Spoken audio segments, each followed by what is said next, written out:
Hey guys, welcome to Property News Update. I'm Brett Alegre-Wood and today is Friday the 30th of January 2015. So today I'm going to go through a couple of news articles today, but actually there's a lot of stuff in today that you can apply anytime. It's not about the news, it's more about the principles behind it. So yeah, we'll kick straight off with the first one. So first of all, stamp duty reforms bring out buyers. And look, this article talks about how the fact that we've had up until now these sections where at 125 or 250 stamp duty kicks in from nothing to 1% or from 1 to 3, and that sort of thing. And what it meant was your property stayed at 250 price or value, if you like, until it got to probably about 270, and then it'd jump all of a sudden. So what you found was if your property was worth about 265 or something, you ended up negotiating 250. That's stopped now, so it's basically graduated change, which actually is a lot better system. Why they didn't do this before, I don't know, but the reality is it's a lot fairer system. It actually means that a lot of people are going to be paying less stamp duty. You're paying a lot more stamp duty at the higher end though. But what it's done is and look, it's saying these are sort of saying that it's bringing out more buyers. I don't think it really is. I think yes, maybe at those levels, but actually I don't think people are going out because they're going to save $2 grand on stamp duty. If you're buying a house, you've got more considerations. Next article is, to fix or not to fix. Is a 10-year mortgage too long? Now, the interesting thing with this, and forget about the article, so we just want to talk about the principle in this. And the principle really behind this is this. Do you really want to fix something for 10 years? Because remember, you fix it, you're going to have to pay to get out of that if you want to remortgage, if you want to sell, if you want to do all sorts of things like that. So it depends what you're doing. If your plan is just to buy the property and leave it and not do anything with it, and there's no compulsion to buy more, but what I find, and certainly for every single investor that I've ever met, and I say investor as opposed to accidental landlord or someone who doesn't really want to invest, is that they want to do things with it. And 10 years is a long time. So I much prefer to keep my fixed period a lot shorter. And I'm very hesitant to fix. The reason I'm very hesitant to fix is because what I find is oftentimes when I'm fixing, or when I look to fix, that what ends up happening is it's not worthwhile. You've got to basically, what happens is you end up paying more to fix than say the variable.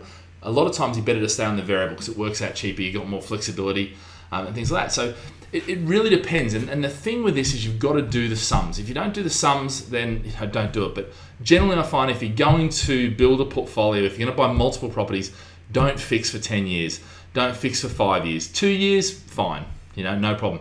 But if the market's galloping up, I would tend not to fix even so, because you want the flexibility to be able to do things. You don't want the high exit fees that they often charge.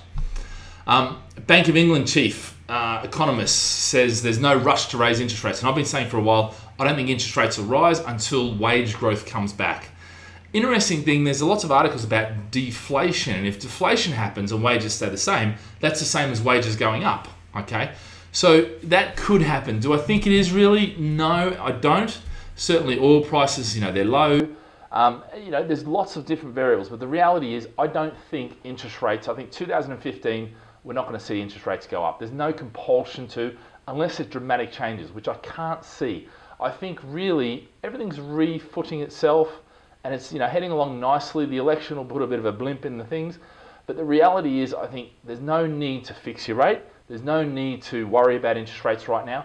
But if you're in a situation where you're having cash flow issues, you need to deal with them now because interest rates inevitably will go up. Do I think they're going to go up to the 17% and things like that? No, I think actually we're going to settle at a lower rate than we were before, okay?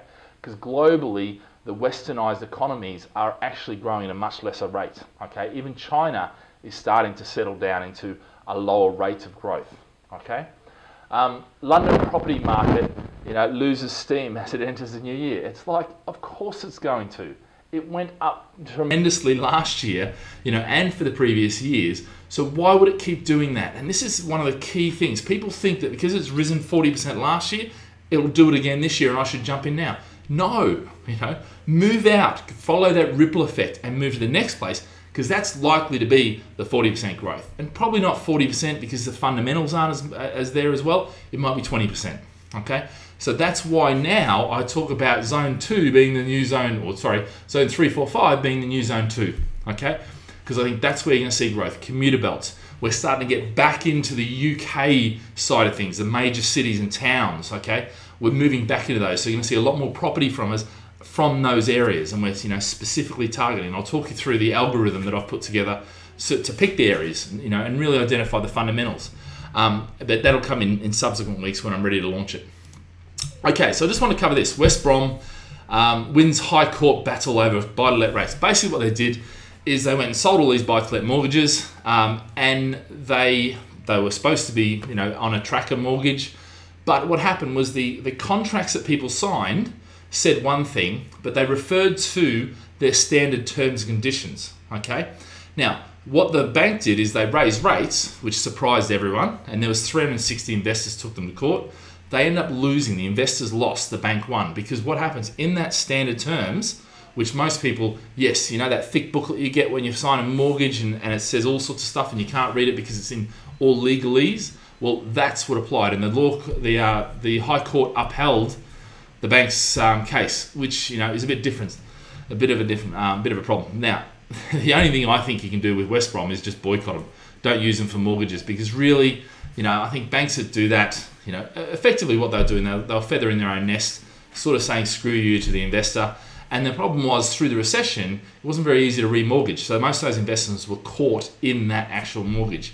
But they lost the case, and you got to give it to Mark Alexander, who actually put that case forward from Property 118. Good guy, and he actually, genuinely, I would have hoped that they would have won, but the reality is, the terms and conditions of the contract apply.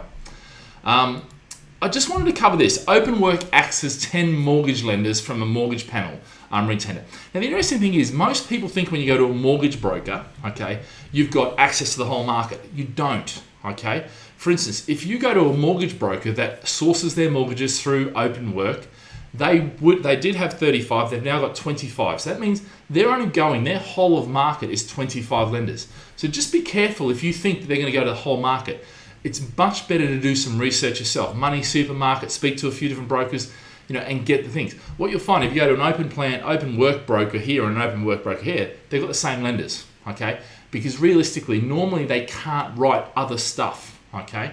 Because that's all part of their regulation. So just be aware of that. That's key to understand when you're looking for mortgages, because now's the time to start remortgaging. Now's the time to look back and see how you can get that access, that equity out of your properties, and actually start using it, start building your portfolio again.